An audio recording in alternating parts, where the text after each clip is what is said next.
got it together, and they'll never fall. And the words of Paul come ringing back a little bit earlier in that very same letter. Let him who thinks he stands take heed lest he falls.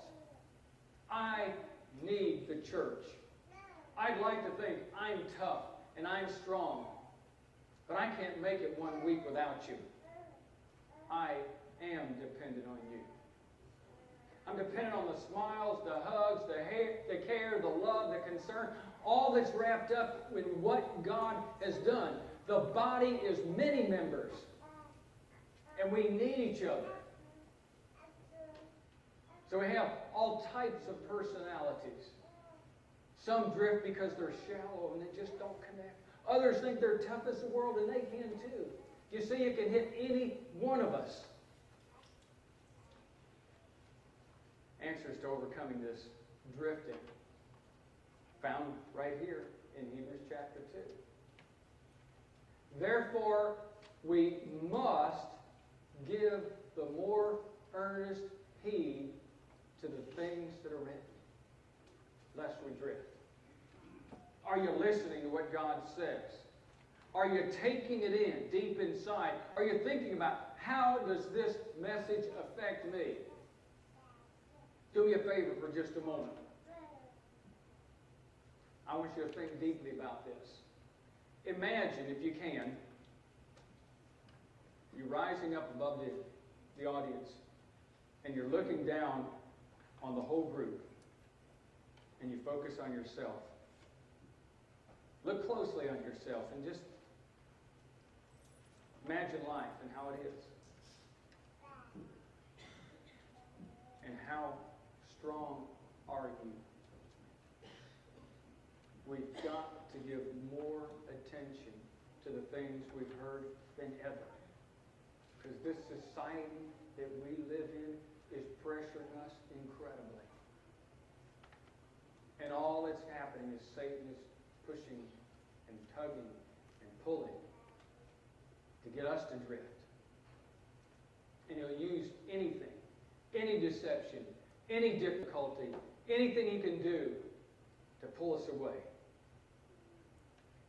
Also, the book of Hebrews, that chapter 3 passage, talking about giving the more earnest heed to the things we have heard. Then he reiterates again in verse 7. He said, today, if you hear his voice, don't harden your heart. Don't think, I don't need that. Don't think I don't want it, or don't think it's not good enough. Don't think the preacher's not qualified enough. Don't think that it's not concerning me. It is. Listen to what he says. And then he says down in verses 12 and 13, but beware lest there be in any one of you an evil heart of unbelief in departing from the living God, but exhorting one another daily, while it's still called to today. Don't wait for tomorrow, in other words. We need each other. We need that exhortation. We need that encouragement. We need that contact. We are a body in this whole process. And so we strive and motivate and encourage so that we remind each other what it's about. Ecclesiastes chapter 4. The wise man Solomon says, 2 are better than 1, because they have a good reward for their labor.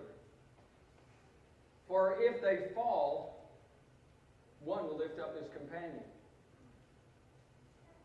Woe to him who is alone when he falls,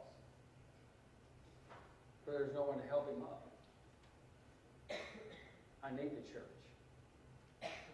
Don't fool yourself and think one time a week is going to make it. You need the church, because you're dealing with the issues out there, and you need this connection. You need this communion.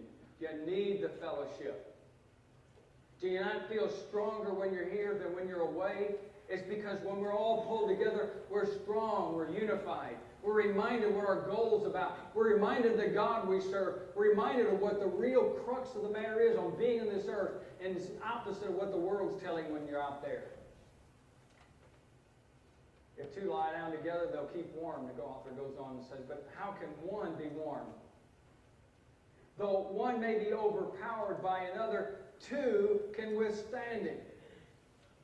Satan can't take us down when we're together. But he can pick us apart one by one and dissect you. We need the church. Close with this phrase. It's repeated by the words of Paul in many of his letters. It comes from God as an exhortation. 3 words. Be not deceived. He uses it in connection for whatever a man sows, that he'll also reap. He uses it when he talks about temptations and thinking all we can get over is be not deceived. Satan can take us apart. Where will you be next year? Maybe the question better to ask is, are you stronger today than you were 5 years ago? Oh, you don't like that question? Is it telling you something about the direction you're going? Be not deceived. Take a look down at yourself and analyze, who are you? What are you about? Therefore, we must give more earnest heed to the things we've heard, lest we drift. For if the word spoken through angels, that Old Testament passage, was steadfast, and every recompense received its reward, how shall we escape if we neglect such a great salvation? Answer, you won't. Judgment's coming. Stand strong. If you're not ready, get ready. Stay ready. If you need to respond to the gospel invitation because you've drifted off, then get back. Come if you've never made a commitment and be baptized into Christ. We encourage you to make a public commitment if you've not done it. Come back if you've gone away. We sing a song. We encourage you to come.